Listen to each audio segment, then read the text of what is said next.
Welcome, folks, to another edition of City Hall Live. I am Joe Abeta, and we're going to get right into it. We have a great guest today, someone that you need to listen to in today's world that we have of cybersecurity. Josh Elicio, our City of Santa Fe Cybersecurity Director, correct? That is correct, yes. Yes. Thank you for coming on today, man. No, thank you for inviting me. This is what a great opportunity for education. No, thank you so much. And to let the folks know, October was Cybersecurity Month, correct? Yes, that is correct. October has been a big day since 2004. When DHS, Department of Homeland Security, had basically said we're going to dedicate the month for October for educational purposes in cybersecurity.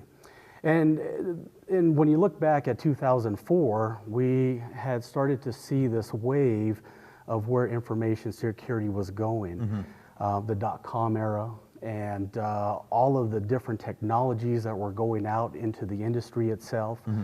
And it became important to say, well, how are we going to protect all this stuff? Okay. So in 2004, Department of Homeland Security decided, hey, let's use this month as an educational month. Yeah, and I know we're a couple of months late, but that's okay. I always figure the information that you shared during that month of October was just, it's invaluable. I mean, it's something that people really learned a lot from. As city employees, you offered it to city employees. Absolutely.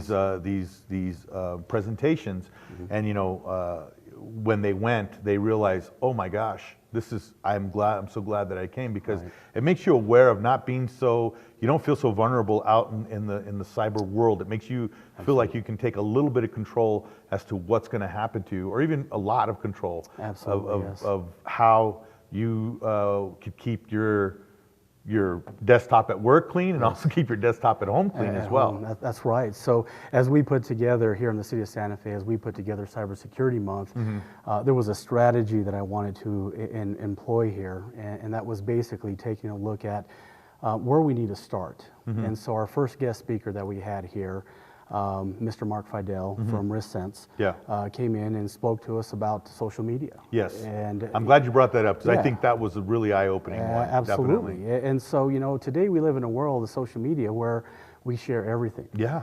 And everything means a lot of private stuff. Yes. And a lot of confidential stuff. And so when Mr. Fidel had established this baseline of, well, here's social media and here are the security implications, it definitely was eye-opening to a lot of people. It made them think, what am I really sharing, and what am I really trying to do? And so that was really the baseline. What we wanted to establish was just that. And one thing that was, as a world of keeping up with the Joneses and trying to show off, you really can dig yourself into a hole. And we all feel good about going to an airport and going on a vacation to the Bahamas for 2 weeks. We all appreciate that, and we like to show the people that are at work looking at that. And what that does is to trolls on the or thieves on the internet that peruse these social media, that peruse Facebook, see this and they say, well, I know I could figure out maybe from their past posts where they live, and I could go and rip them off because they're going to be gone for 2 weeks. Absolutely. And it's not only that, but you can actually start aggregating more information. If you have a person's name and address, you can dig down deeper into the internet, and you can get social security numbers. You can get date of birth. And through all of that information, just based on happy birthday. Just based on happy birthday, that's right. And through all of that information that is aggregated, you can go that step further. So yes, there are some cyber thieves that say, hey, somebody's away, so let me go ahead and check out and see what they have at their home. Now that second step of cyber criminal activity, which is the aggregation of the data, would be something to do with identity theft or being able to access their confidential information. So the way that I put it is that there are a number of different thieves out there. You have thieves that target stealing vehicles or jewelry or electronics. And that's what a lot of cybersecurity thieves will do. They have different items that they want to go after specifically. And so what you just brought up right now from a social media perspective, troll, or they go through and to see, you know, what can we hit? You know, what is around my corner here to be able to access, you know, the personal belongings of that individual. Absolutely. Yeah, and I mean, so it really wasn't to say get off of Facebook, but it was to, you know, look at your settings and who can look at your stuff, and then also just be aware of that. Yes. And I mean, you know, when we go places, I haven't checked in anywhere since I learned that, because, you know, I have a dog, and you know, I do have an alarm system on my home now. Absolutely. But it's, you know, it's definitely scary, because, you know, yeah, you feel good about going to places and checking in, but you got to be aware that you know, the best intentions, people will take advantage of those intentions. Absolutely, yes, they do. And it's not good. It's not good to do. Good practice, yes. Okay, so so we talked about that. Another interesting thing, and I know I'm skipping around, but these are some of the things that I thought was really interesting, was picking up viruses in your computer. And you made a really good point. If you are walking along the street and you happen to run across a really nice looking flash drive that says, hey, this is a 32 gigabyte flash drive I got for free. I'm going to stick it in my computer at home, right? That's right. That's not a good idea. That's definitely not a good idea, and here's why. There are a number of trends that are going on right now in the industry, or I should say out in the world, and one of those trends is just that. A lot of cyber thieves are actually laying USBs, whether it's in the street or a mailbox or whatever it may be, and in hopes that they'll get somebody to get that USB and plug it into their computer. Because what happens is that there can be some sort of code that is on that USB that once you get curious and double click on it, it then starts a process to start putting a malicious code on your system. And again, that malicious code could be anything from stealing your social security number, your passwords, to actually turning your computer system into what they call a bot, which is basically used in a more bigger picture to attack big websites like Amazon or Apple, which is called a distributed denial of service attack. And that's been really big right now out in the world, where these cyber criminals or even these hacktivists are trying to make a point of whatever they believe in and what they're trying to do. So it could be a number of things, but yeah, that is a big trend that's going on right now with USBs. And one other thing, and I know that we're always having to battle this here at the city, is besides the USBs getting malware on your system, is bad emails and clicking on links that may say something. Yeah, absolutely. So since I've been here in the city for about 7 months now, we have seen a trend and an uptick in emails that we are actually filtering right now. And we have approximately 80,000 emails that we filter on a daily basis coming into the city. Now, some of those emails, they're spread in different categories. A large majority of it is spam, but we're also seeing a lot of phishing attempts. And of course, a phishing attempt is just that. Cyber criminals are sending out emails to say, hey, your Bank of America account has been compromised. Please click this link to go on to our website to change your account. And so it is a blast of an email in hopes of somebody actually clicking on that link. And it's easy because you can send out 1 million blast emails of this thing, and hey, if we get 100 of them, great. Very effective. Right. Very effective.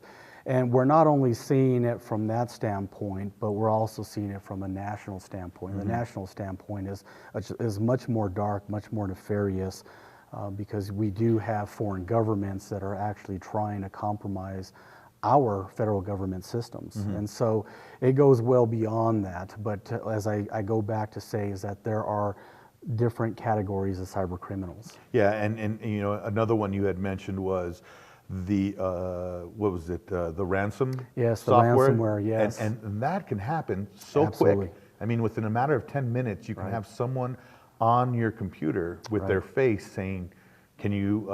Okay, so do you trust me? We can sell you this this software that will release it, and you'll be in ransom to have to pay it every 6 months, sometimes thousands of dollars. to these Exactly, folks. and so take it a little bit further. You know, they're getting much cyber criminals are getting much more sophisticated. That as they get your data, they'll actually encrypt it to where you can't access it at all, and you have to pay that ransom to say, Yep. you know, if you want, you get that sign, basically that message pop up says, if you want your data, you got to pay X amount of dollars. Yeah. Unfortunately, there are a number of different organizations the size of the city of Santa Fe that don't have that luxury, but other than to pay for it. There are bigger organizations that will have reverse engineers to be able to try to break that encryption. But you know, all in all, it is a very, very malicious type of virus, and it can cause a lot of havoc and you losing a lot of data. Yeah, you lose your computer. That's right. And that's just from a couple of clicks. Sure. That you might impulsively hit because of that's right. something. Yeah. Yeah, and it's not good to have. Right, and if I may too, Yeah. you brought up something very important in impulsively click. You know, we live in a technological world where we're trying to gain access to information as quickly as possible. Yeah. Whether it's a news feed or whether it's a text message from a loved one, we have that impulse to automatically click. And so my recommendation, you know, during that session of Cybersecurity Month to those that were in attendance and even here on this broadcast is to think, is to stop and just take a deep breath and think what this really is. Yeah. What is it asking me to do? And you know, a good rule of thumb is, and I've told this to my family also, is if someone were to walk up to you Right. on the street and ask you to pull your wallet out and open your wallet out, hand Yeah, you good point, your yes. license and your credit cards, would Right. you do that? Yeah. No, Yeah, you yeah, wouldn't. the answer is no. Yeah, No, that's right. Yeah. Yeah, So absolutely. you got to look at it that way. Even though Yes. it's in the comfort of your home, Right. they're coming into your house. That's right. And you just got to say, hey, wait a minute, this isn't right. And that's a great analogy. It really is, because when you start taking a look at how you protect your computer system, it's the same logical process of how you would take care of your own house. You mentioned, you know, you have a home that's alarmed now. Great first step. You're arming your windows. You're locking your doors at night. So you're taking multiple steps Yeah. to be able to make it very difficult for a thief or for somebody who is trying to intrude in your home. Yeah. It's the same way with the computer system. That's right. Is that you are trying to implement various steps to make it very difficult for that malware to be put on there, or for somebody to compromise it, or for even a trusted insider, you know, to come behind you and try to, you know, get something, you know, off of your particular system to obtain your confidential information. Yeah. Another fact you had brought up that I thought was real interesting was the amount of hits that the United States gets hit Oh, yes, from yes. from hackers. Yeah, foreign governments and e- hackers, right? Yes. well, on a minute basis, or what's the number that you gave us? I forgot what it was. Well, it's a very high number. Yeah, but is it per day, or was it per minute, or was it per hour? Well, I forgot you what could it was. actually bring it down per minute, which Okay. is like 180,000 hits per minute. Per minute. And these it are may just be even more. fishing? Is that what it is, or is it? Well, it could be probing, it could be reconnaissance, it could be a number of different things. Okay. And again, it goes back to the whole analogy that if you have a thief come into your house, what are they going to do? Well, they're going to sit out in the front yard. They're going to monitor when you come and when you go. They're going to see, are the lights on, or what have you. And it's the same type of logic when you look at from a computer perspective. Again, government entity, you could say the Pentagon, you could say the Office of Personnel Management. There are a number of different agencies out there that are dealing with this on just a daily basis. And there are just a tremendous amounts of attempts to try to compromise the perimeter, or even compromise, you know, the internal integrity of IT systems. It's the world we live in now, Yes, right? Because absolutely. virtual, you're looking almost like a Matrix Neo, absolutely. Mr. Anderson type of Right, yes. situation where you got to be fighting off these viruses that are trying to infiltrate your It's- business, you know, municipality, or your home. Absolutely, it's a cat and mouse game. Yeah. And you know, I had heard this statistic some time back, and And when I look at trends and I look at analysis and I listen to the different stories that are going on, not just within municipalities, my counterparts and whatnot, but state governments, federal governments, where I was at before coming here to the city of Santa Fe, there is a tremendous amount of activity that is happening. And the educational piece of things to be able to stay on top of what is actually coming. Yeah, there's a lot of great technology that will help you identify a lot of these compromise attempts or intrusion attempts, but it takes resources and it takes knowledge to be able to do that. And when you're bombarded by so much information, sometimes that may slip through the crack. Yeah. And we saw that was a perfect example of the Target hack. When you take a look at the lessons learned, it was a very, very interesting hack. It was. Did you shared that with us? I right? did, yeah. I shared a little bit with you. Yeah. So just to go into a little bit. I find it very interesting. Yeah. I think, yeah. Absolutely. Yeah. So what happens is that in today's world, there are a lot of organizations that have a great perimeter. I mean, absolutely, got their firewalls, they got their DMZs, they got their web filters, their email filters, but it's that gooey inside of what these malicious people are after. They want that gooey inside. So from this Target perspective here, it was a hack not that was directed to Target itself, but to a subcontractor that was actually maintenancing the freezers for Target. They were the ones that were contracted to go out and make sure all the freezers at all Target locations, they had actually infiltrated that subcontractor. And then they were able to move laterally all the way down to the point of sale system. To There's install, like a nanosecond or there was some kind of there was actually a small amount of small time. amount of time where when you swipe that card, it's unencrypted until it hits that back end where then it becomes encrypted.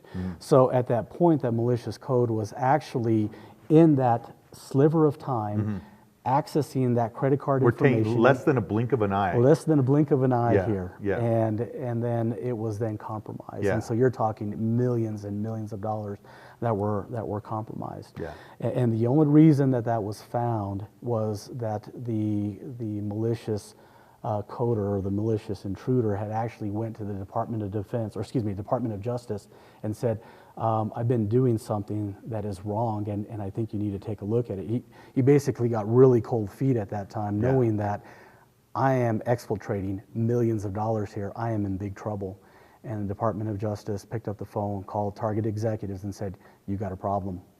And that's how the investigation began at that point in time. And that So it guy's was a probably very working interesting- for the Department of Justice now. I haven't followed that. I would but, assume, kind of like a catch me, sure, catch me if you can. right, that type of thing. But very, very interesting. And again, Target is a big company, and they have had a tremendous amount of traffic trying to infiltrate Target, whether it's for intellectual property or compromising their POS systems. And so what happened was that they had the proper technology in there, but there were so many different types of data traffic that was coming through, it was missed. Yeah. The alerts were going off, but it was missed. And it just went on from there. Wow. Yeah. That's a very, very interesting story. Yeah, it is. Yeah. It could be a movie. It could be. If you think about it. Could be, yes. But we've gone to the chip, which has taken that whole thing away. Absolutely. And then also we asked the gentleman that first came in. Yeah, Mark Fidel. Yes. Mark Fidel also said that Apple Pay is very safe too because of the encryption. Yeah, that's correct. And people don't think it is. I don't think it is. I'm getting used to it. But he says Apple Pay is really good because of the encryption. Absolutely, and it's something that you know, which is your PIN code, something that you have, which is your thumb. identity, your thumb, your thumbprint. Now, there has been some hackers that have gotten very clever, type of thing. Again, if you can aggregate data, for the most part, we humans are very habitual. And so when we set up our PIN, we'll set up maybe my birthday number, or your birthday number, or your daughter's or your son's anniversary, or whatever it may be. And so it's very easy to start going point from point to try to Go to figure out. Facebook and look, congratulations. Yeah, there and you all this go. stuff. Yeah, exactly. right? You know, on an anniversary date or what have you. Yeah.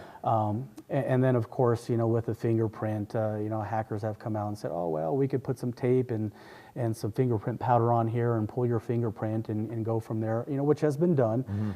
But again, you know, safe practice is always cleaning your phone, you know, not only from a antiviral perspective, you know, physical, but, you know, it's a safe practice that nobody can actually pick up your phone and then get your thumbprint and actually access it. But it is very safe. You know, I'm not gonna go on record and say 100%, but Apple is very confident in their technology. Yeah, absolutely. Just real quick, one last thing I wanted to just say is that there are a lot of things you can do. You know, I think one thing you said is look and read. If you get something from your bank, read it. Absolutely, Look at it, make sure that it's legit. There are signs that you can do that. You can look, and then call your bank or something. And, you know, to verify, don't feel like they're never going to solicit something right. for your information on email. If anybody does that, you need to take charge and do what common sense would tell you. That's right. You know, absolutely. You make a good point there. Your banking institution or any financial institution is not going to solicit you an email. It's not going to happen. You'll get a phone call from a personal rep, or you know, if you do get an email, just say, "Hey, please contact us," type of thing, and there will be a legitimate number. So. But usually what I recommend is to ensure that if you get a suspicious email, just delete it or add it to your junk filter, you know, type of thing. Gotcha. That's from a personal perspective. And of course, from a city perspective, we're doing much more. We're you know, monitoring what type of activity is coming in. We're ensuring that we're taking various steps throughout our network that we are mitigating any type of emails that actually get to your desktop. Can you talk about that? The strategy, the cyber strategy that we do have here at the city? Yeah, absolutely. It's you know, coming on board here. You know, one of the first things that I wanted to do was essentially do two things. Number one, it was a great timing that our CIO, Miss Renee Martinez, had at the time to bring in a third-party assessor to take a look at our system setup. You know, how are we set up secure-wise, and to have this third-party security assessor come in and do a vulnerability assessment. Basically, what is your computer susceptible to? And of course, there's a lot of different viruses out there today. And then the second part to that was, you know, can you actually break into the city of Santa Fe? And there were a lot of good results, and there were a lot of areas where we needed improvement on.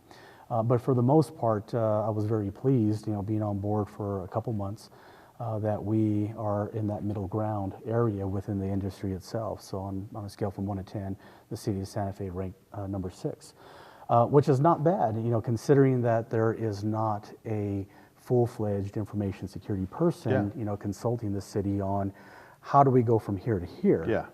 The second step that I had implemented was actually taking a look at the human, securing the human nature, if you will. So conducting interviews such as like this. What do you see? What have you seen other people do? How do you believe we should improve our security here? And so there were a number of information security questions that I had to be able to start consolidating how we are going to proceed here within the city of Santa Fe. So I call that interviewing the trusted insider, because here at the city of Santa Fe, you know, we all have usernames, we all have passwords, we all have access to specific information in different areas of our department based on our role. And I wanted to get a really good picture. And so after the third-party assessment was done, in my assessment, I actually brought those together to say, okay, here are the top 5 areas that we need to target for 2016, 2017. So ultimately, I would like to see here at the city of Santa Fe, once we do another third-party assessment, is to go from 6 to maybe 8, maybe 9. And the reason I say that is that technology is always changing. Information security is always changing. The trends that we're seeing this year may be different from next year. But what we're doing right now is we're putting in a strategy that is nationally accepted, that the National Institutes of Standards and Technology have come up with various security controls to say if you follow this, then you will have a pretty sound information security foundation. And so that's where we're at right now, where we've reached a point where we identified those 5 areas, and now we're going down those areas to ensure that we're bolstering them up. So some of those areas that we're looking at right now, of course, is education. One of my first pieces that when I went out and did the interviews was, well, how do you spell information security? And surprisingly enough, a large majority of individuals didn't know how. And which told me that I need to ensure that whatever I speak, that they could understand. Because much more than often, when you start talking about encryption or you start talking about attack signatures or intrusion detection systems, people are going to look at you with their eyes glazed over and say, I have no idea what you're saying. Therefore, they're not going to help you. And so it's really important to go out and do the basics. And that very first step of Cybersecurity Month was to lay that foundation, to talk about social media, talk about how privacy at home carries over to your work area. Talk about what the federal government is doing right now from an overall perspective, and really get that foundation laid in there to where the people will start to understand, oh, that's why I protect my passwords. Oh, that's why I shut down my computer so the computer system can restart and we can get patches on there to protect it from viruses. So that is our very first step right now, or my first step right now is getting out and educating. And it worked. You know, it really made us aware. It made me, you know, I use a computer. I mean, people use computers every day, yes. but it, you know, it worked on me, man. Yes. I mean, I think about it now. You know, I think about it all the time. When I'm on, or I open an email, or I see something, or I just get away from it, or whatever. So. Well, you know, I'll share with you just a quick experience here. You know, we had a audience member that attended one of my antivirus sessions, and she asked a lot of questions afterwards. And it was really interesting. I just got an email here recently, and she says, Joshua, she goes, are you aware that the Firefox browser, you know, has a zero-day attack? And basically, zero-day attack is something that the vendor doesn't know that it's a vulnerability, and that somebody out in the industry found it and said, we could actually exploit this. So it was really neat to see that we had somebody in the city contact me and say, hey, did you know this? And it's like, yes, you know, the education is getting out there. We're starting to get people to understand that what they have to deal with on a daily basis, that they're more cognizant now. And so what a great victory for me. No, that's great. Yeah. That's great. One last thing, because then we gotta go, but I was gonna say, you also, there's a lot of software out there that can help you. Absolutely. For antivirus software. Absolutely. Yes. That can help assist you, because there's always different types of viruses that are being created to infiltrate that antivirus software. Absolutely. But as far as choosing one, is there where do I go? Would there be a website that I go to saying, you know, you can get this one, this one, and this one, and this one, you know, because everyone's going to have a different preference as to what they want, but how do you know it's trustworthy? Well, you know, great question. Again, a lot of it has to do with research. You know, so there's 2 ways to approach it. You can do personal research by going out to very reputable sites out there, a lot of different information security sites out there. Or tech magazines, right? Or magazines, tech magazines, you're not that's having right. to worry, you're getting trashy websites, right? You know, there's a Absolutely, reputable tech. Yeah, you know. absolutely. So, you know, there's a lot of different recommendations out there for different antivirus software. But what I say from a personal perspective is just make sure that you have an antivirus product. You know, make sure that you update that antivirus product, and make sure that you update the patches on your computer system. For the most part, home-wise, a number of antivirus products out there will do the trick. Now, how does that affect the city of Santa Fe? Well, with the city of Santa Fe, we did a number of assessments on our current antivirus, which is actually now anti-malware. And of course, we looked at different industry tech sources such as Gartner. Infotech is another IT consulting firm that we deal with on a regular basis.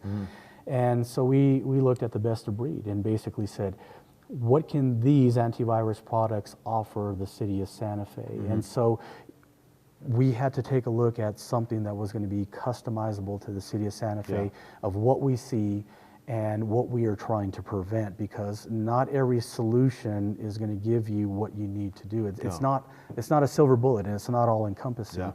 And that's why I've always talked about security in depth. Now, here's another little. I'm sorry, I'm telling That's you this is okay, the last please. one, but I got one more thing. I got one more thing. Right. So there's an old wives' tale out there. One, that Macs don't get viruses, and two. So that brings up the second part of the question: Mac versus PC. Right. Which one's more prone to get viruses? Well, Or are they both the same? I'll give you a short answer. Okay. All right? Short answer is your Windows systems, and that's because of the proliferation of Windows systems that are out there today. Gotcha. Just a huge number in comparison to Macs. Macs, on the other hand, because they have what we call the Unix kernel, there isn't a lot of code that is written to exploit an operating system. Gotcha. There just isn't, as opposed to Microsoft, which has a huge registry that's probably, and I'm guessing here, 15, 20 million lines of code, something of that nature. And so when you compare the two, they both are dealing with viruses, because you have something called applications, and those applications are what are being exploited on your Mac systems. Gotcha. And that really comes to, who the coder is and what that software piece is and what kind of process they go through to ensure that their code doesn't have quote unquote backdoors. Yeah, and you're also, even with the Mac, or once you're on the web, you are susceptible to Absolutely. ransomware, whatever, Absolutely, or someone sure. infiltrating and asking you for your, Right. your social security number, all that stuff. Because Absolutely, internet is a sure. whole other ballgame. Internet is a whole other ball game, Yeah. and again, it depends on the malicious code and where it's Yeah. being directed to, whether it's a Mac or whether it's a PC. But as I said, just due to the numerous amounts Gotcha. of Windows that are out there, there are many, many, many more viruses that are affected by that affect Windows systems. Awesome. Yeah. So. Well, thank you so much, Josh, for coming on. Thank you, Joe. I Josh appreciate it, Elicio, our City of Santa Fe Director of Cybersecurity here at the city. For those folks, just to give you a heads up, we're going to have a lot longer interview with him, about an hour long or so, on the City News Hour at Hutton Broadcasting, and that will be available on podcast at santafe.com, and this will be available on YouTube if you haven't seen it, and we'll show it also on the government channel as well. So there's something that you missed, you can check it out. If you want to listen to more about this, please check out our radio interview that'll happen tomorrow. Thursday at 11 o'clock. You guys might not see this till later on, but you check it out at santafe.com. Thanks again, Josh, for coming. Thank you, Joe. Folks, we'll be back. We're going to take a short break, but we'll be back shortly.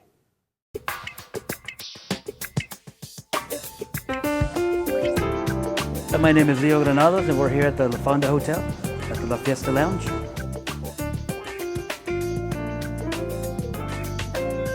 So this is La Fiesta Lounge, which is our Don Royale, which has been voted Santa Fe's best margarita before. We have the La Plazuela, which is a Centennial Margarita, and we have the Bell Tower, which is a Campanario Margarita, which is a cucumber margarita. Well, Kelly Royale is one of our head bartenders, kind of our mixologist, and this is his margarita. It actually has his name in it, so I believe it refers back to his dad being in the service, his brother being a colonel in the National Guard. So it's got a lot of history to it. Well, La Fiesta Lounge, there's been something here since the early 40s. It got renovated in the 80s, and then recently now, March 7th, for their newest renovation. All right, so this is our signature margarita here for the trail, which consists of the Hornitos Añejo, Hornitos Reposado, little Grand Marnier, and a little bit of Cointreau, along with our house mix, which is lemon juice, lime juice, and a little simple syrup. So we average about 1.5 ounces of both tequilas, which actually measures out to be 1 shot. Little splash of Grand Marnier, little Cointreau, which equals about 1/2 ounce of both together. Splash of our mix in there. Good shake to get all the flavors and liquids out of there.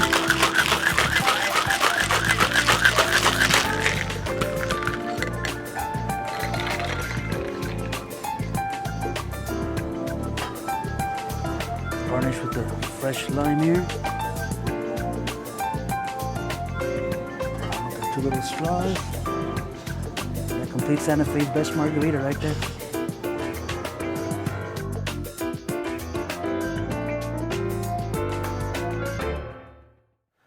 Welcome back, folks. I want to thank you for joining us. I want to thank our guest, Josh Elicio, for coming on. Folks, have a safe weekend. Have a great weekend. Adios.